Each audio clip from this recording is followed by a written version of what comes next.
one man with one heart. They were unified. They were like one. Not unified. When we're divided, our enemies smell the weakness. How could you fire someone in the middle of the war? Dude, you were yelling to bring down the whole government. What are you, smoking something? You could say that we made mistakes. You could say whatever you want. There's always this thought among, the Israeli public that we are really, really bad at hasbara or at explaining ourselves to the world, PR.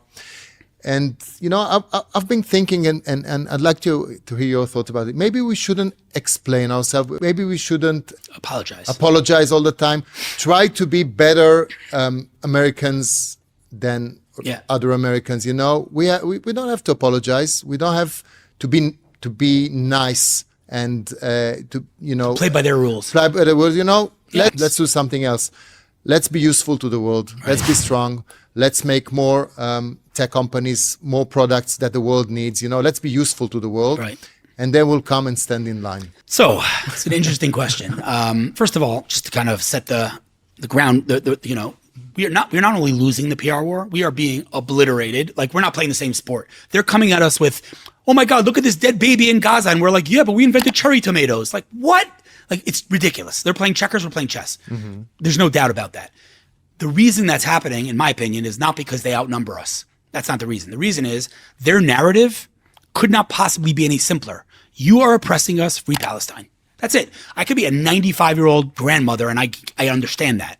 What's our narrative, right? Go look at any Jewish influencer on Twitter. What are they yelling about? Oh my God, look at this New York Times title. They're so horrible. Oh my God, the world hates us. All true. But is that the best use of your time? What are you focused on? What is our narrative? And what we do have is completely fragmented, right? So that, in my opinion, is the reason we're losing. We have to stop apologizing, because throughout history, we've been the apologetic Jew because we had to, fit in. We're not there anymore. We're home. Stop apologizing. Own the light. To me, that's the narrative, but people are still scared to own that. I think that's also what the Bible, the Torah, says about our role in civilization, in humanity, right? We should be this beacon of light to other nations or whatever, right? Can I tell you something nice? Go for it. I heard something in the beginning of the war that was just so beautiful. Someone said like this: There's a verse in the beginning of Genesis where God says to Abraham, a very famous pasuk, a very famous verse. He says, leave your land, go to Canaan, which was Israel. And then he says these 4 words, which I'm going to say in Hebrew. Va'avarcha mevarechecha, those who bless you, Abraham, will be blessed. Umekalelcha, those who curse you. Now, you don't have to be a grammar geek to understand the next word should be akalel, I will curse. Va'avarcha mevarechecha umekalelcha akalel. That's what it should say, right? Just grammatically, just from a parallel perspective. But it doesn't say that. It says, va'avarcha mevarechecha umekalelcha aor, which means I will curse, but the Torah clearly switched languages in the middle. Right. Why does it switch from akalel to a'or, right? Okay. It's an obvious question. The Torah doesn't do things stam, right? So why did it? So I heard a beautiful thought. The word a'or has another word in it. Or, light. Right? So I heard it from a rabbi in Boca Raton, Florida. He said, the way to read that verse is, those who bless the Jewish people will be blessed. Those who curse you, those who bring darkness, they'll see your light. They'll see your unity, they'll see your delegations, they'll see your charity, they'll see your unbelievable soldiers, they'll see everything that the Jewish people have brought to the world, that light, that beacon of light, like you said, exactly.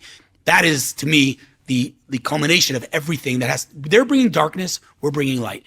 Listen to this. This is going to blow your mind. Yes. You ready? Okay. So someone told me this, and I was like, oh my God, it's unbelievable. You have to prepare yourself for this. So, again, in the Torah, it says literally the first thing that we knew about our nation, before we were even called Jews, we were Israelites in Egypt. Israelites. Right? So what happens? We're going through the desert, we get to Mount Sinai, we're going to get the Torah, right? And the Torah says something super weird.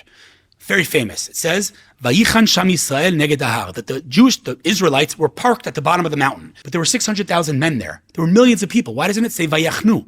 Not Vayichan. Vayichan means one person. Why doesn't it say they parked at the bottom of the mountain? Why does it say he parked at the bottom of the mountain? One person. So famous commentary says, Ke'ish echad belev echad. They were like one man with one heart. They were unified. They were like one. Okay? So far, everybody knows that. Listen to this. The way that this commentary describes unity is Ke'ish echad belev echad, like one man with one heart. Mm-hmm. If I tell you to think about an event that took place, not October 7th, that unified the entire Jewish people, the Bibas family. Yes. On that day, there were no fighting, right? Right. Ki'ish echad belev echad. You ready for this? Kfir, Ariel, Yarden, Shiri. Ki'ish. Wow. You have chills? Yes, absolutely, yes. I must have told this 100. I get chills every time. Wow. Isn't that the most beautiful thing? That's for those listening who might not be aware, that's the name of the Bibas family, the 4 names, and it spells out the word Ki'ish, which means like one man with one heart, because they unified us. And unfortunately, we need horrible things to unify us. This is, again, something throughout history. October 7th, we were unified. October 10th, we were enemies again. It's terrible. But, unity is our strength. And by the way, the flip is also true. When we're not unified, when we're divided, our enemies smell the weakness. And we are at risk of losing our country. We recovered documents in Gaza, like actual documents that say that Hamas did what they did on October 7th, meaning they were planning it anyway.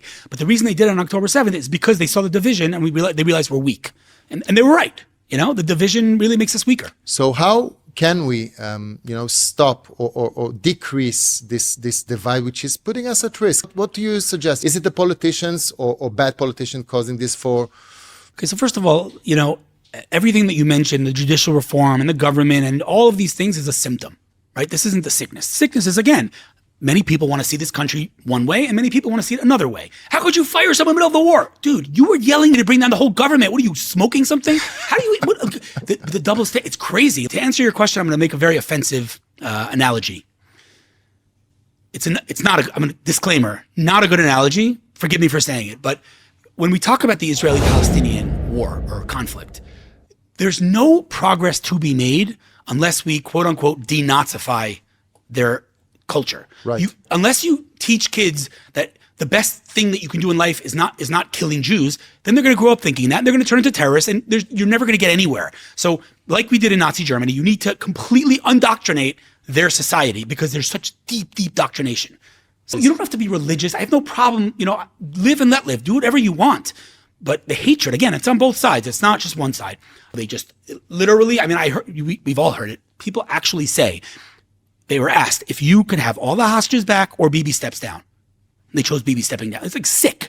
No way. So, the level of indoctrination, of hatred of everything that is Bibi, no matter what. Yeah, it's like, what won't they accuse him of? And I think it's generally has to do with having a right-wing leader in power. If it's not Bibi, Begin was treated the same way. Right. And if there's going to be someone else from the right leading the country, not Benjamin Netanyahu, he's going to receive the same treatment from the media. 100%. Okay, so who, if you support a future leader here, do you see someone that can get us out of this divide and unite us out of this division? Fantastic question. Maybe I'm asking this because we might have an election sooner than the original date, right?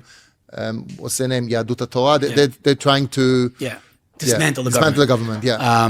So first of all, I hope that doesn't happen. That would be a disgrace. But where's your responsibility? We're in the middle of a war. Bringing down the government, it's nuts. Insanity. Totally insanity. So is there a leader in sight at some party? I don't know. Maybe he's still out of politics. Maybe it's you. No, it's not me. So I'll tell you what I think. So I don't know that there is someone in the political game that can actually replace Bibi and run this war. You could say that we made mistakes. You could say whatever you want. But the ability to stand up to Biden and go into Rafah and go into Lebanon and do the beeper operation and do everything we've done and kill Sinwar and kill...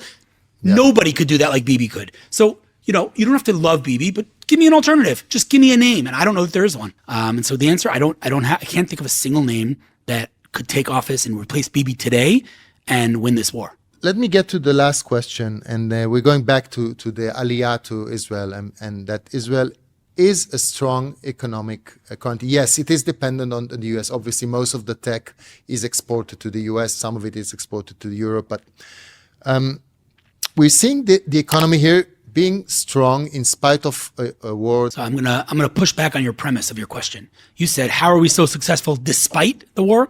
I think we're so successful because of the war. But this is a new phenomenon because before that, these wars have caused our economy to tumble. So I think if you look at the macro, that actually is not the case. I wrote an article with literal data, the correlation between terror and innovation. The more they terrorize, the more we innovate. Right. So yeah, obviously when half the country's in reserves, we're going to see a little bit of a dip. But at the end of the day, because we're in survival mode, because we can't afford to put our guard down, we over-deliver. That's what we've always done. Again, the more they persecute us, the more we build, the more we flourish, the more we innovate. So I actually think it's not despite. I think if we were sitting here, with no enemies around us, we were just chilling on the beach drinking a pina colada, I actually don't think we would innovate as much as we do. So I think it's actually not despite the war, it's because of the war. Where do you see this country in 10 years? I can only hope, right? I think we're going to be stronger. I hope we're going to be stronger. across the board, socially, economically, politically, diplomatically. I have every reason to believe that. The Jews complain about everything, right? We focus on the bad. There are unbelievable things happening. This war, from beginning to end, makes no sense. We are seeing miracles, real, in my opinion, biblical style miracles. The Iron Dome, David's sling, the new laser system, those nights with Iran, the beeper operation, the walkie-talkie, the list is endless. Unbelievable things. Instead of focusing on that, we focus on the negative. But this is what we do. And we need to stop that. We need to focus on what we have in common. We have a lot in common. We have to focus on the family, that we are. We have to focus on solving problems together. That's what will bring the future of Israel.